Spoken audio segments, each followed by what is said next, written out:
everyone, welcome to music class. This is the open house for Brewerton and Hastings music students who are Brewerton students who are in K through 5 and Hastings students who are in K through 2. I'm Mrs. Love and I'm the music teacher for both buildings. And when you come to music each week, you will have 2 months of music and then you will have 2 months of art. So currently the students in music class are grades 3, 4, and 5. And then on November 4th, the K1 and 2 students will come to music and the 3, 4, 5 students will start attending art class.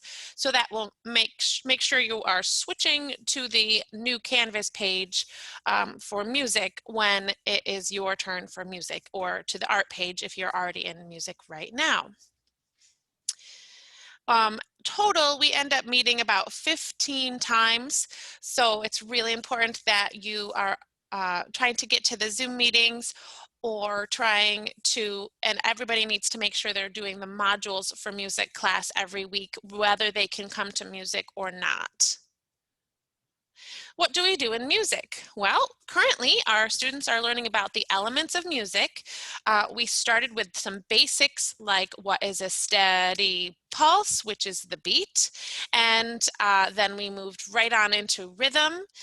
And now we're moving on into pitch so that we can learn about melody. So pitch being high and low, and then rhythm and pitch together turns into our melodies.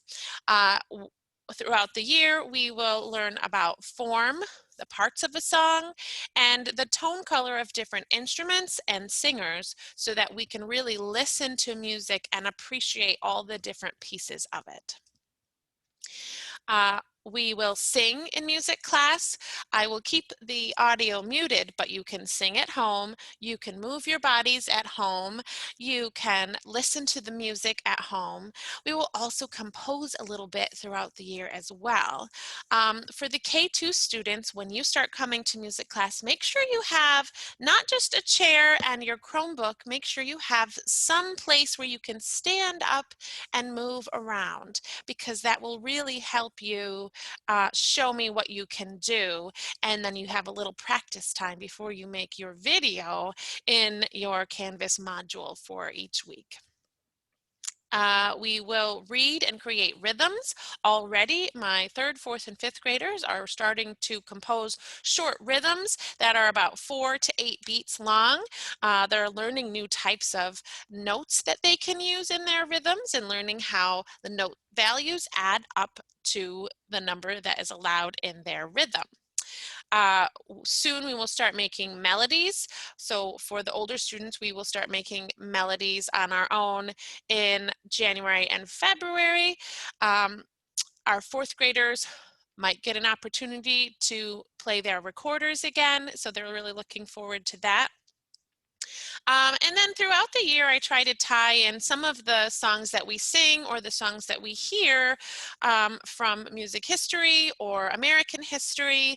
We try to tie it to some of the holidays throughout the year and the season of the year. And then we also try to do songs that help build our community. So the Brewerton students have started using their Brewerton school song, and the Hastings students will throughout the year do some holiday-based music or social emotional based music so that we can build our classrooms as a community. Weekly activities. So when you're coming to music every week, there's always a Zoom meeting on Wednesday at your specific time. We start the class with a quick warm-up, which is either singing or padding a rhythm pattern or moving our bodies in some way. We do a quick review of what we started the week before or what we learned in a Nearpod lesson the week before. Then I try to introduce the new elements or continue practicing old ones. So rhythm has taken a while. It took about 3 weeks to work on rhythm, and then we just started doing pitch for the older kids. So make sure if you can't come to the meetings, there's always module work to be done. So whether you're in class or not in class, there's always part of the module that needs to be done, and you have 1 week to do it, and then it's due the week after I assign it. Sometimes I'll have an assignment that's 2 weeks long. For example, when we have November 11th, there's no school that day, but there's an assignment for the week. Since we only get to see you 15 times, that kind of counts as one of our days as for music class. So it'll be a small assignment that you can work on throughout that week, not necessarily on the day that we have off. When we have half days, yes, we still have music and art classes in the afternoon because it's 30 minutes and it's the only time we get to meet with our students throughout the week. Module work, you'll see things like videos of Mrs. Love. You might see something where at the end of the videos you might have to attach a recording of yourself singing or a video of yourself moving or showing me how you play an instrument. A lot of the older kids have already experienced this. Some of them have been doing a Nearpod lesson, and they have to complete each slide so that I can give them a grade on that specific skill that was in the slide. So specifically, I might have them write a rhythm where they can draw in the Nearpod lesson, and then that's what they would get their grade on, and a grade for the Nearpod lesson all on its own. Sometimes I use Canvas quizzes, so I'll do a short lesson in class, maybe a short, quick Nearpod lesson, and then we'll go right into a little quiz that just says, what did you learn from this lesson, basically? And we've started using, with especially the older kids, some Google sharing of ways for them to try different techniques in responding to the music lessons. For grading, we use a rubric. We don't use a percentage scale. So when you look at your grades, you should just see points. Sometimes you'll see 8 points because there's 2 rubrics that are being used. But I always base each skill on a 4-point rubric. And those rubrics are attached to your assignments, and I'll show you that in a moment.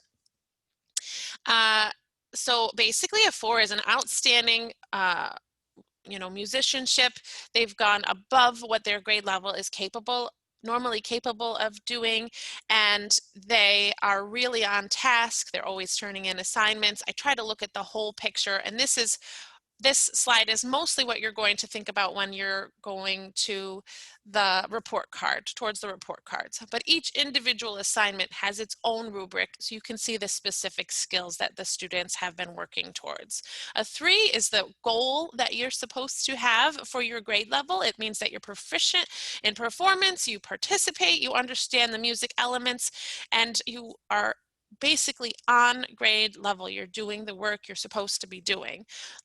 Level 2 is not just the completion of assignments, but we're not quite understanding the full aspect of the music assignment that we should be at for our grade level.